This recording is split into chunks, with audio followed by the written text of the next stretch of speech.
What's going on? With that win over Ole Miss, what did that do for the team's confidence? And, after the Texas A&M game, I know you had mentioned that looking at different lineups, how confident are you moving forward to SEC tournament play? Ole Miss was a big win. Any win in this league's big. We've kind of tinkered with our lineups all year. I do like the lineup that we've started the last couple games. Dylan James is playing as well as he's played since he's left high school. All three of our freshmen are playing well. I thought Deloach gave us some good minutes the other day. Russell Chua and Noah Thomason continue to play the best basketball of their career. So playing with a certain level of confidence, but we've got to turn the page. It's a new season. It's a clean slate, fresh start, if you will, for us and for Missouri, a team that's whose record I don't think represents really who they are. That they play as hard as anyone in our league. They're very, very connected. They've got veteran leadership. They've lost by an average of 10 points a game. I mean, they've been very, very competitive. They're coming off a game they're down 19 with 4 minutes and cut it to 3, lost by 4. I mean, we're gonna have to play really well. Is there any amount of pressure, if you will? Obviously, Missouri's a team that is just desperate. They've been so close to getting that one-win fit. Almost like some pressure playing a winless team because you guys are going to be favored. We're desperate too. We want to go to the NCAA tournament. We want to finish strong. So I just don't see that as being a factor. I think it's just going to come down to how well Missouri plays and how well we play. What stands out about their style of play and what they look? Changing defenses, pressure defense, ability to turn you over, to make you do things out of the ordinary a little bit offensively, kind of take you out of your offensive sets and schemes. Again, they're a team too that's continues to be resilient and connected. They played really hard. That Missouri game was the first of the SEC slate. Obviously, you've had an opportunity to really see your team grow and develop. Just what have you learned about this team, and talk about that improvement year over year as well? I think our role identification has improved, has become a little bit more clear steadily throughout the year.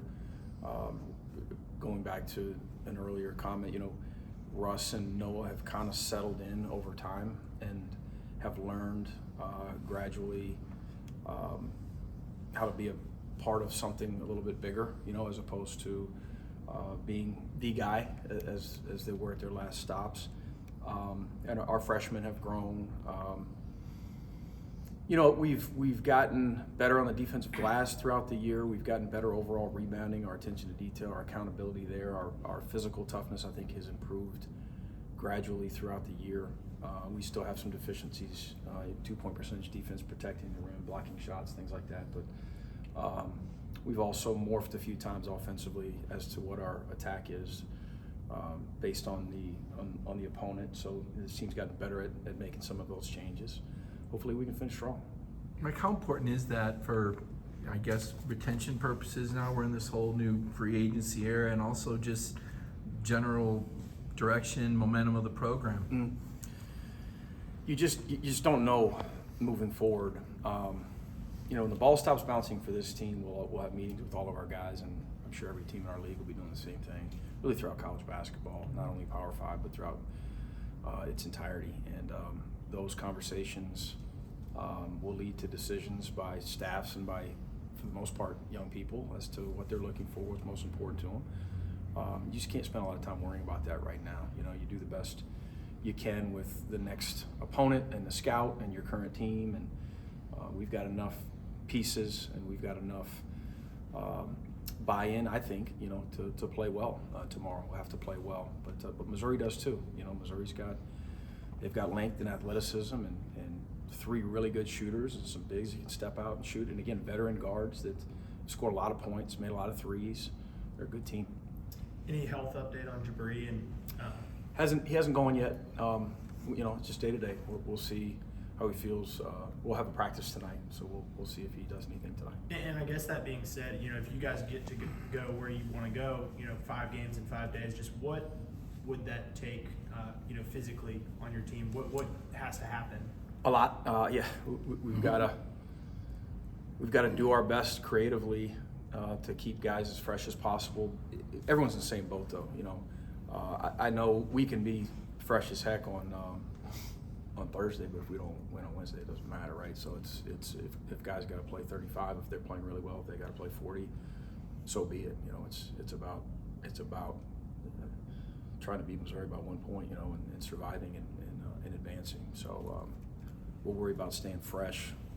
You know, if you happen to be up big in a game, but that hasn't happened to us very often this year.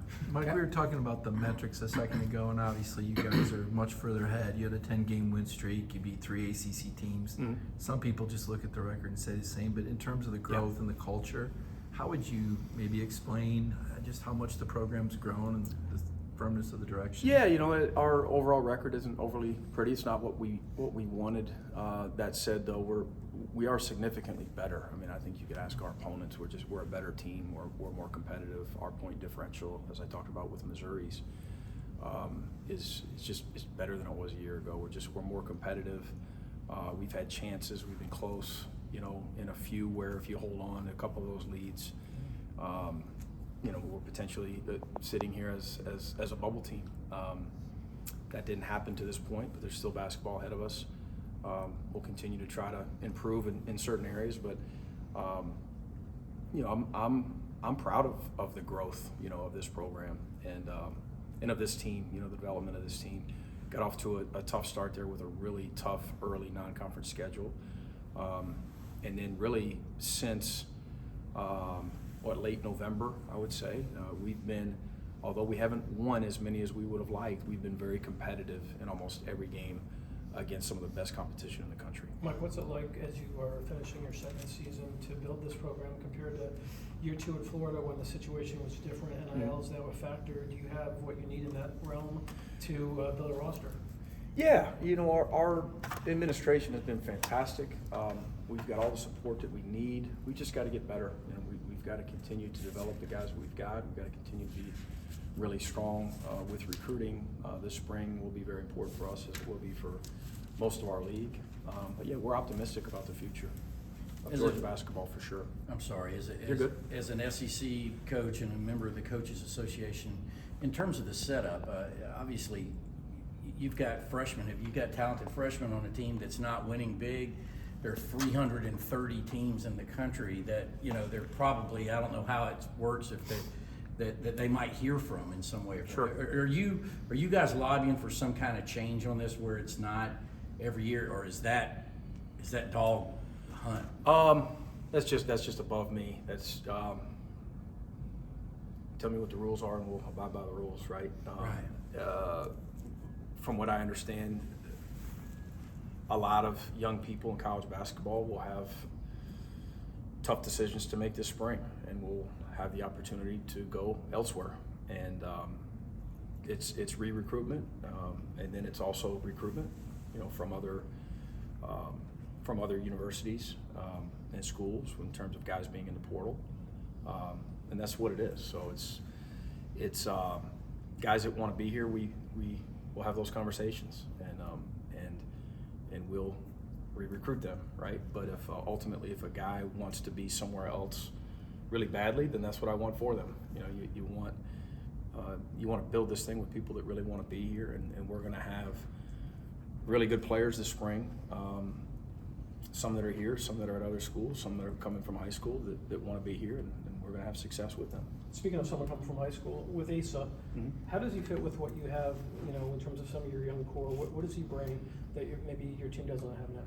Well, I think he definitely complements. He's very different from what we have really on the roster, period. You know, as a 6'10", highly energetic, athletic, hard-playing, shot-blocking, rim protecting, lob catching big. I mean, he can drive it.